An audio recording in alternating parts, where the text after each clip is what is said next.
Hi everyone, welcome to Korean Express YouTube channel.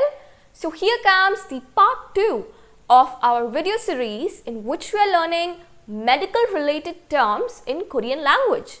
So in this part, we are going to learn the terms that are related to various symptoms and conditions in Korean.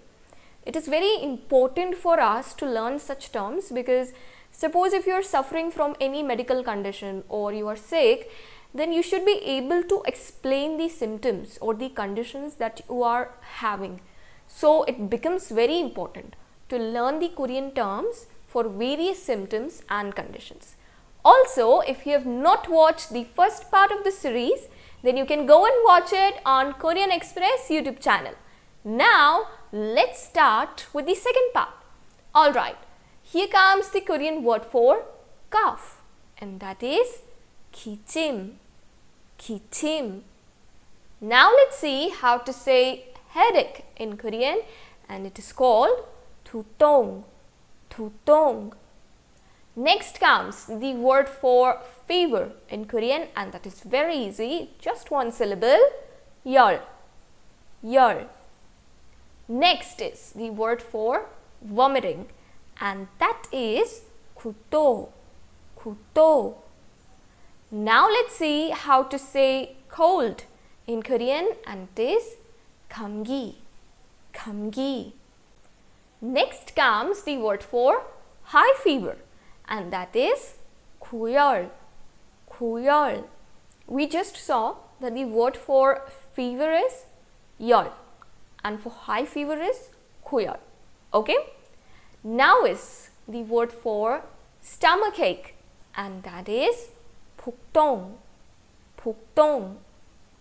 Next, let's see how to say rash in Korean, and that is 발진, 발진. Here comes the next word, and that is the word for swelling. Now, you will notice that there are two words for swelling. One is 부기, 부기, and the second one is 부종, 부종. Now, there is a slight difference between these two words. 부기 is a general term for swelling, and it is used in everyday context. Okay, so the general term used for swelling is 부기, and 부종 is a more clinical and specific to medical conditions involving fluid accumulation. Okay, so if you are having serious medical conditions when there is fluid accumulation in your organs or body parts, then you use the word 부종.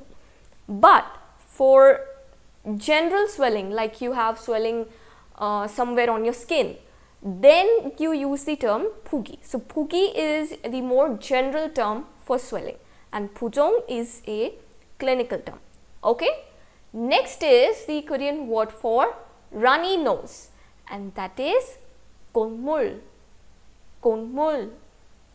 Now let's see how to say toothache in Korean, and it is called 치통, 치통. Next is the word for inflammation, and that is 염증, 염증. Next, let's see how to say fatigue in Korean, and that is 피로, 피로. Now comes the word for infection, and that is 감염, 감염. Next comes the word for constipation, and that is 변비, 변비.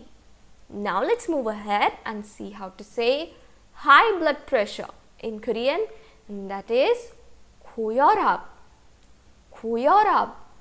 Now, 혈압 is the word for blood pressure in Korean, and you have to add the syllable 호 to 혈압, and it becomes high blood pressure. If you remember, in this video, we saw that the word for fever is 열, and the word for high fever is 고열. So, for high, we used the syllable 호. I'm not going into the deep meaning behind this syllable. You just have to use this as a trick if you want to. That for high, we used the syllable ko. High fever, koyor. High blood pressure, koyorhap. Okay? Next is the word for low blood pressure, and that is choyorab. Choyorab. Now here we added the syllable cho to the word hyorab. Here it translates to low blood pressure. Okay? Now comes the word for dehydration, and that is thalsu. Thalsu. Okay, next let's see how to say bruise in Korean. It is very easy. One syllable word, mong. Mong. Very simple. And the last one is the Korean word for wound, and that is 상처. 상처.